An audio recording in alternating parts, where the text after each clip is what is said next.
Hi friends, Rana-Manashis vlogole আপোনালোক সকলোকে স্বাগতম জনাইছো। আজি মই আপোনালোকৰ বাবে খুব ধুনিয়া এটা টপিক লৈ আহিছো আৰু সেই টপিকটো হ'ল চাহৰ বিভিন্ন ধৰণৰ চাহ আৰু সেই চাহসমূহৰ উপকাৰিতাৰ বিষয়ে আপোনালোকক এই ভিডিঅ'টোৰ যোগেদি মই জনাব বিচাৰিছো।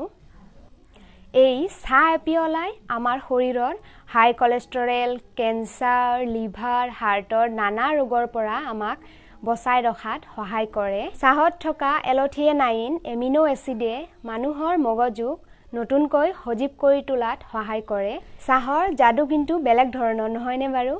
ৰাতিপুৱা শুই উঠি ফিকা চাহ নাইবা গ্ৰীণ টি একাপ খাই আমি গোটেই দিনটোৰ কামবোৰৰ বাবে সাজু হৈ লওঁ।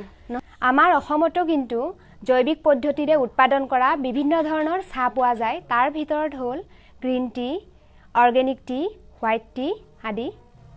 আৰু এতিয়া চাওঁ হকচোন মই ক'ব বিচৰা বিভিন্ন প্ৰকাৰৰ চাহ আৰু সেই চাহসমূহৰ উপকাৰিতাৰ বিষয়ে।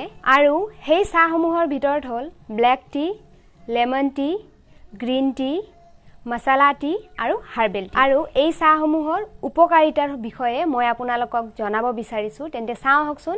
প্ৰথমে মই উল্লেখ কৰিব বিচাৰিছো ব্লেক টিৰ বিষয়ে। ব্লেক টিত কেফিনৰ মাত্ৰা সৰহকৈ থাকে।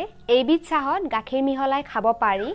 সদায় একাপকৈ ব্লেক টি খালে হাৰ্ট এটেক হোৱাৰ সম্ভাৱনা কমি থাকে। তাৰ উপৰিও ব্লেক টিয়ে কেন্সাৰ ৰোগ প্ৰতিৰোধ ক্ষমতাত বহুখিনি সহায় কৰে। গ্ৰীণ টিত বহুত বেছি পৰিমাণে এণ্টি অক্সিডেণ্ট পোৱা যায়। এই গ্ৰীণ টিত গাখীৰ চেনি ব্যৱহাৰ কৰা নহয়, সেয়েহে গ্ৰীণ টিত কেলৰি নাথাকে আৰু সেইবাবে গ্ৰীণ টিয়ে শৰীৰৰ মেদবহুলতা কমোৱাত বহুখিনি সহায় কৰে। লেমন টিৰো জনপ্ৰিয়তা দিনে বৃদ্ধি পাবলৈ ধৰিছে।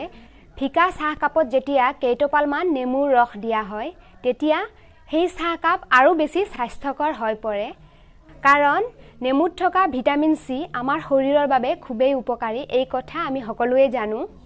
আৰু এই লেমন টিয়ে শৰীৰৰ ফেটছ কমোৱাত বহুখিনি সহায় কৰে। হাৰ্বেল টি বিভিন্ন প্ৰাকৃতিক বনৌষধিৰে বনোৱা হয়।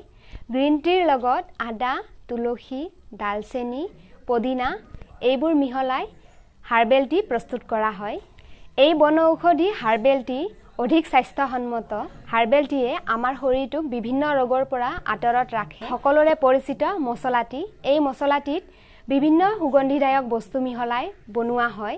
তাৰ ভিতৰত হ'ল চফ, ইলাইচি, লং, ডালচেনি, গাখীৰ, চাহপাত, চেনি এই বস্তুবোৰ মিহলাই গোটাকৈ বনোৱা হয়। খুবেই টেষ্টি হয় খাবলৈ এই চাহবিধ। আৰু এই মছলা চাহে মূৰৰ বিষ, কাহ, চৰ্দি এইবোৰ ভাল হোৱাত সহায় কৰে। এই ভিডিঅ'টোত মই আপোনালোকক চাহৰ উপকাৰিতাসমূহৰ বিষয়ে জনালোঁ, কিন্তু চাহৰ গুণাগুণ অধিক যদিও চাহ বেছিকৈ খোৱাটো আমাৰ স্বাস্থ্যৰ কাৰণে খুবেই বেয়া। বিশেষকৈ গাখীৰ মিহলোৱা চাহ এচিডিটিৰ কাৰণ হ'ব পাৰে। সেইবাবে চাহৰ সোৱাদ লওক, কিন্তু বেছিকৈ নহয়। এই ভিডিঅ'টো চাই যদি ভাল পালে লাইক, কমেণ্ট আৰু শ্বেয়াৰ কৰিব। লগতে এতিয়ালৈকে যদি মোৰ চেনেলটো ছাবস্ক্ৰাইব কৰা নাই তেন্তে ছাবস্ক্ৰাইব কৰিব। এনেকুৱা নতুন ভিডিঅ' এটাৰ সৈতে আপোনালোকক মই পুনৰ লগ পাম। আজিলৈ আহিছোঁ। নমস্কাৰ।